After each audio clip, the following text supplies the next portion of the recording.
Hello everyone!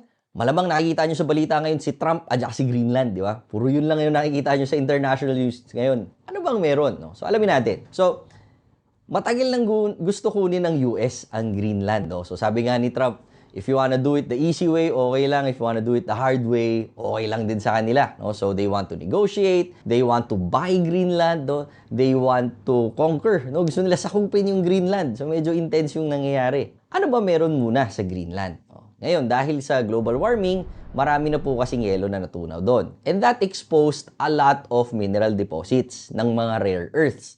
At the same time, it opened up mga bagong shipping routes. Ano ngayon yung mga dahilan bakit gusto kunin ng US yan? So, una dahil dun sa mga rare earth materials.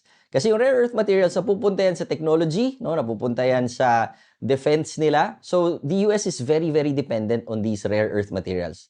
To the point na kinukuha pa nila yung rare earth materials from China. No? Ngayon, doon nila sinusource yan eh. Okay, nagkaroon nga ng recent away dahil doon eh. Pero nakakakuha na ulit sila. So they're getting it from their enemies ba? Okay? Pero pag nagkaroon sila ng access doon sa rare earths ng Greenland, then they would have their own. No? So gustong-gusto nila yan.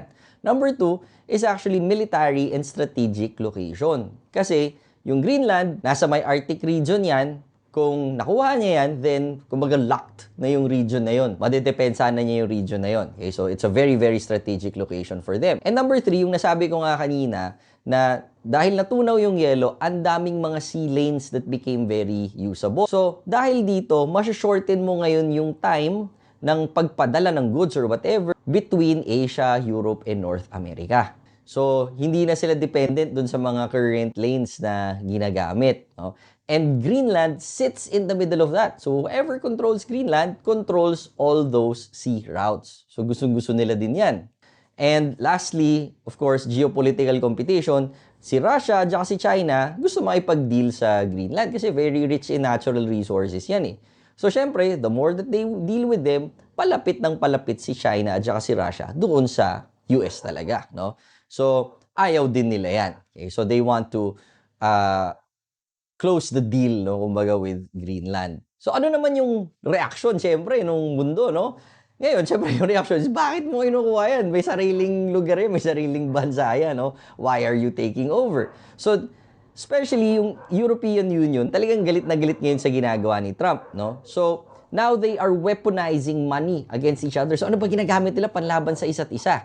Una, si Trump, ang ginagamit is trade, no? So, pang trade war yung ginagamit niya. So, we're talking about tariffs, import taxes, export taxes. So, sabi niya, sige, Europe, kapag ayaw mo ko sundin, ayaw mo ko suportahan dito, then, ang gagawin natin is tataasan ko yung tariffs yun. If you're gonna import stuff inside the US, mamahalan ko yan so that we don't get your stuff, no? Mas mahihirapan kayong makipag-trade with us. Now, EU on the other hand, hindi naman yan walang sandata, no, na panlaban. Ang ginagamit niya ngayon is capital war, which is actually very dangerous. Bakit? Ano ba yan? Ang capital war is ginagamit mo ngayon yung mga reserves or yung mga bonds, no, na binili mo dun sa kalaban mo. Now, syempre, US, alam natin, world reserve currency yan. Halos lahat ng mga bansa merong US dollar reserves because that's what you use to trade internationally. Meron ka ding mga US bonds, no, if you wanna invest in the US, no, na medyo steady, safe, then you invest in US bonds. So, maraming mga hawak na ganyan ang EU.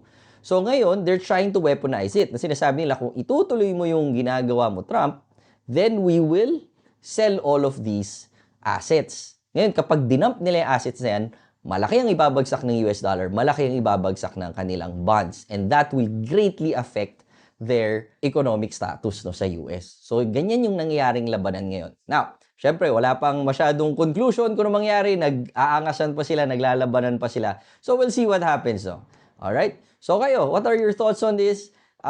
Do you think merong malaking gulo na mangyayari, no, soon?